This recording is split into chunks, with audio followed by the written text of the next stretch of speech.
Hello everyone, my name is ThePandaPhotographer and I am a documentarian photographer.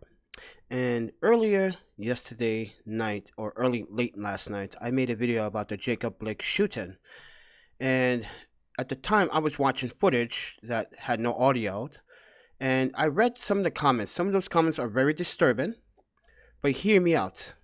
As a dependent photographer and as a travel consultant staying at this international hostel, I'm entitled to wear this at all times. If I choose to wear this in my room, that's my choice. I purchased this with my own money. I purchased this to support my friend that makes face masks, so you should go buy one too and put your mask on. How about those apples? With that said, you do not have the option to tell me how to live my life. If I want to feel safe so I can get back to my parents, which are not in the States, by the way, I'm going to follow protocol as much as possible. So, if you have a problem with me, then you need to take your problem to someone else. Because the comments were unnecessary, racist comments. Now, yes, I want to focus on the footage, and I enhanced the audio. And I heard all of what you guys were saying. So when I enhanced the audio, the police officers did tell this individual to do not go to his car, but they still pointed a gun at him. What started this confrontation was a 911 call about two women fighting. Mr. Blake has his children in the car at this time of the shooting. Mind you, the police are firing at him while his children are in the car. Yes, I think the choice was made correct, because it seems like African Americans believe that they have the obligation to say, like, I have a right to turn my back on you. A person that is a servant to the public with a service weapon, you do not turn your back on a police officer. For one, I don't care who you are, white, black, Asian, you just don't turn your back on a police officer, because he doesn't know what you're doing. Now he's suspicious. Now he's scared. Now he's thinking, he's calculating, what's your next move? What's my next move? How this is going to actually, continue on. Is this going to de-escalate, or this is going to escalate? Mr. Blake here, I'm sorry to say it, but you escalated this by walking away and turning your back. It's like you have this, why the African Americans, and I know this firsthand, working with Porchlight with African Americans. There were black on black hatred among the work environment at my former point. That's why I have an EEOC currently going right now. If you haven't seen that video, go check it out. Be very, very interested to find out what was taking place, and you guys will be discussed too. But Mr. Blake here could have been reaching for a weapon. Some people say he had a knife in his hand. If he did have a knife in his hand, why did the police didn't shoot him before he got to his car door? But as you can see, he's lifted his shorts up. He could have in his hand, because you can hold a knife in your hand and lift your shorts up with the pinky finger, correct? Men, right? So, hear this out. I think that the shooting was justified. And I know I'm going to get a lot of backlash from a lot of African Americans. I'm sorry, but Mr. Blake here, after listening and dissecting the footage and understanding and watching it repeatedly over and over again, there were parts of Mr. Blake's competency needs to be questioned. Why you think you obligated to walk away from the police officer and turn your back? That's the question we want to know, and we want to ask the African community. You feel like you're entitled. You're not entitled. You work like everyone else. Be responsible. You can be a rapper. You can be an artist. Make your dreams come alive. But don't do things like this. That's going to ruin everyone else's lives. And mind you, you're not just destroying your life, but you're destroying the ones that love you the most. So yeah, this is controversial, but I feel like the actions of Mr. Blake here, after further examining the footage and repeatedly watching it and slowing it down, I'm going to say it, when I slowed it down, I did not like it. I had to pass. I had to put it on normal play speed. I couldn't watch it. It's just like each shot hurts. But the question is, why did the police officer couldn't tase this man before he got around to his car door? Because if they had the weapons drawn, and I understand sometimes a taser doesn't work. Sometimes a taser cannot be as lethal, and it's not as strong enough, because some people actually can really sustain a tase. I have done it once. That shit hurt.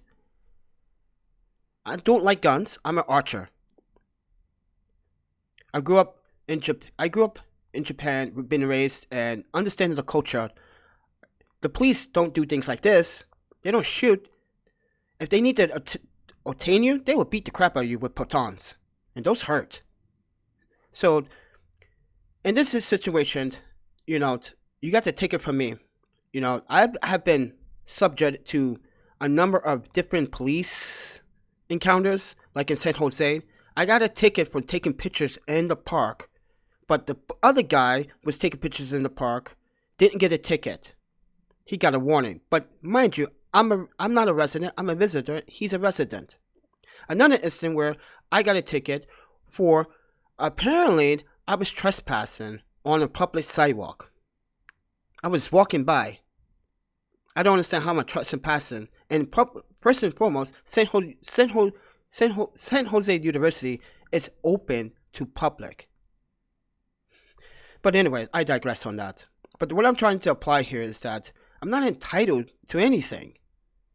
I'm just want the officer to know this is a public sidewalk. I'm not trespassing. Talk. Don't make it seem like you the tough guy. And that's sometimes the issue with African men and women. You want to be talking, you want to use swear words, you want to use profanity. Well, profanity doesn't get you anywhere. Your grandma explains everything when you talk so belligerent to an officer. And this is probably what happened. He was probably talking belligerent, thought he was a better man. You could have been a better man by saying, listen, officer, I came here to just do a civil duty like you. I don't want these women going to jail. I don't want to do this crime. I don't want to go to jail. My kids aren't in the car. I hear you guys. You guys want to do your job. But when I wanted to grow up, I wanted to be the most outstanding and first black train conductor in Japan. That was my dream. I still love trains. I always wanted to drive. But the consequences being behind a conductor in Japan is that if you're late 1 minute or 10 seconds to a station, 5 seconds to a station, you get penalized hard. So this is why, and the way I function is I have to be on time. I have to be modest and polite to everyone. But I also I'm scared at the same time. You have to understand that, I've been profiled here too many times, and just a few days ago, 3 days ago, there was an interaction at the mint mark, and my Korean friend had to kick out a Caucasian man for saying the N-word 5 times. I had to get the lawyer from the corner here, because he was in the store. He got his wife, because apparently she's a 911 dispatcher. She tried to call 911 dispatch. She couldn't get through for 3 minutes. The police did not call back when you leave the dispatcher. You hang up, they didn't call me for 20 minutes. The guy is gone. But what he said was that he's going to come back and kill me. I didn't think Portland took that seriously. But people here took it seriously. My friend Unya, that owns the Mint Mark, took it seriously. He's banned. And she said, you see him, she's going to call the police. Because that was not nice to threaten someone. Because over a line, he comes in the store, already in the line, about to check out. He's asking for some type of propane gas. He walks by me, already in the line now. I set myself on the counter. He's still doing his duties, doing his thing. I'm standing for at least 45 seconds more. And then he starts arguing with me. Yeah, you dumb shit. I'm like, excuse me? Can you not use the word? What's going on? I said. He said, yeah, you know what I'm talking about. No, I don't. What is your issue with me? I don't even know you. He goes, you just cut in line. Dude, you went to get propane and then you walked back there to go get beer. You weren't in line. No offense. If you want to get in line, you can go ahead. I'm going to Kento practice because I have my Japanese Habakan on, and I'm going to Kyoto practice. So, yeah, that's what happened. But I'm not entitled for anything. See? I let the man, I asked him, he can go first. I'm not really in a rush. And he just kept arguing with me. He felt like he was entitled to call me the N-word. And that's what gets you in trouble. When you do stuff like that. But in Mr. Blake's situation, he should have thought it better. A lot of you may not agree with what I'm saying here. But facts are facts.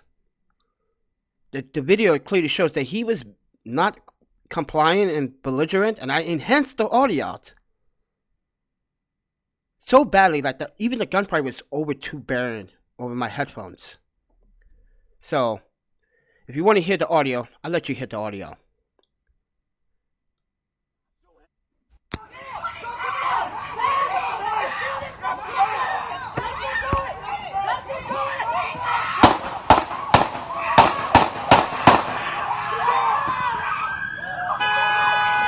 Wow! I digress. Ladies and gentlemen, we need to do something about how we evaluate gun laws here. And as I said before, if we do an evaluation on police officers today, I would guarantee you 63%, between 63 and 83% of them would have their service weapon removed.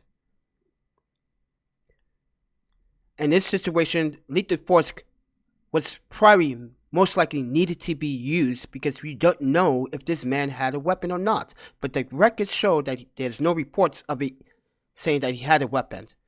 But he could have had a knife underneath his car seat. He was reaching, it looks like he was reaching for something. If you're going to get in your car, you get in your car like you're about to drive. You don't reach down. So, yeah. This is controversial. You guys might not agree with me, but yeah. And for everyone that wants to complain about my face mask, okay, here we go. I'll put it on again.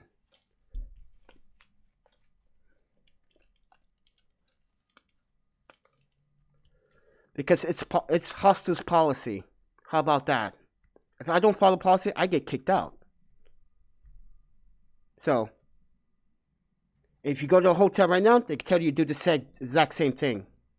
You go to any hostel, international hostel, they tell you, wear the mask. You go to the supermarket, wear a mask, right? Public place. Supermarket is a public place. With that said, everyone, I'm the Panda Photographer. You do not have to subscribe to this channel because I want only the photographers and people that are really fans of my work. Videography, creativity, and as you can see, I set this up for you guys. The whole 2-layer setup, all for you. Because you guys are special. The ones that actually do support me are special. The ones that want to complain and make racist jokes and comments, you need to find yourself a hobby, a niche that you love. Something humanitarian would be nice. With that said, everyone, I'm Panda. Eat, sleep, photography, videography, news, and repeat.